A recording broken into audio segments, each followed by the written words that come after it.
प्यारे मित्रों, नमस्कार। मित्रों, आइए सुनते हैं सदगुरु कबीर साहब की तृतीय प्रकरण ज्ञान चौतीसा के क अक्षर पर सदगुरु का मत। वे कहते हैं, कक्का कमल कर्ण में पावे, ससी विग्रसित संपुट नहीं आवे, तहाँ कुसुम रंग जो पावे, औगह गही के गगन रहावे। क अक्षर से सदगुरु ने कमल लिया है, जो तात्पर्य में हृदय है। मनुष्य का हृदय कमल ज्ञान प्रकाश का पुंज है, परंतु वह विषय वासनाओं के पर्दे से ढका हुआ है।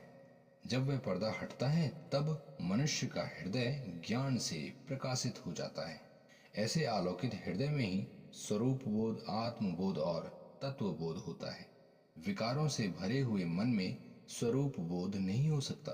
सत्संग, गुरु उपासना, सेवा, विनम्रता, भक्ति, इन सभी से हृदय शुद्ध होता है। शुद्ध हृदय में विवेक जागृत होता है। जिसका विवेक सदैव जगा रहता है, उसका हृदय सदैव प्रकाशित भी रहता है। जिसका हृदय सदैव ज्ञान से प्रकाशित रहता है, वही स्व और पर के भेद को समझकर पर से स्व को छुड़ा लेता है। पर जड़ है, भाष्य है, 5 विषय है, और तो और यही दृश्य है, जबकि स्व चैतन्य है, भास्कर है, दृष्टा और ज्ञान स्वरूप है। पर से मुक्त होकर स्व में स्थित होना ही मानव की आत्मा का सहज मांग है। इसलिए सद्गुरु कहते हैं कि तुम्हें आत्मबोध और आत्म संतोष की प्राप्ति अपने ज्ञानालोकित हृदय में ही होगी।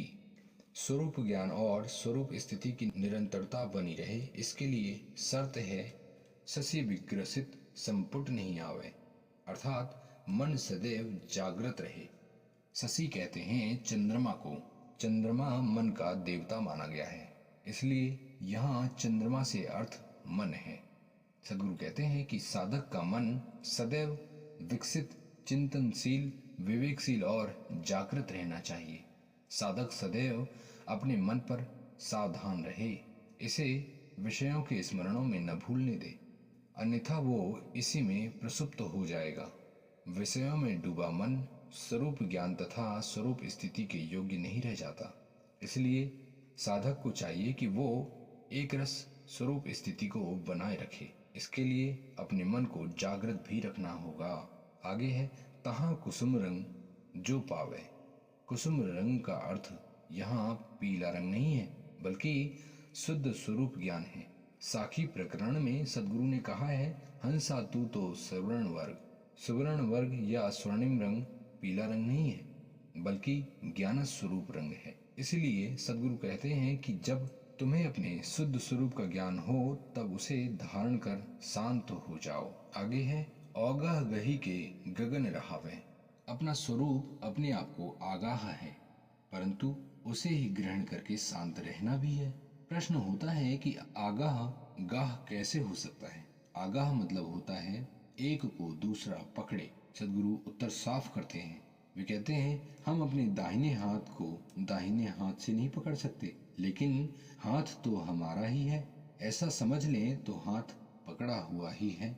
हम अपनी आंखों से अपनी आंखें नहीं देख सकते, लेकिन और सभी को देखने के लिए स्वतः सिद्ध है कि हमारी आंखें हैं। अपने चेतन स्वरूप को अलग से पकड़ने की बात ही असंभव है, किंतु मैं ही चैतन्य स्वरूप हूँ, इसको तत्व से समझ लेने पर वह पकड़ा हुआ ही है। इसलिए जो पकड़ने में नहीं आता, उस स्वस्वरूप को ही पकड़ना है।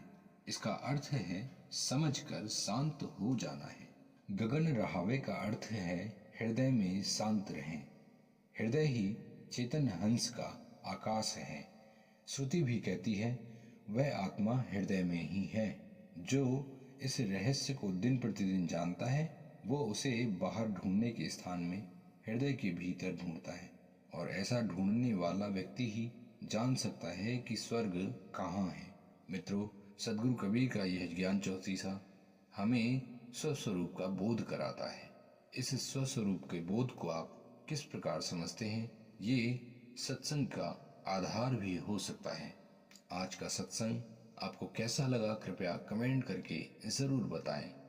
और ऐसे ही आध्यात्मिक सत्संग से जुड़े रहने के लिए आपका बहुत बहुत धन्यवाद। मिलते हैं अगली अमृत प्रेरणा में, तब तक के लिए नमस्कार, धन्यवाद, जय हिंद, वंदे मातरम।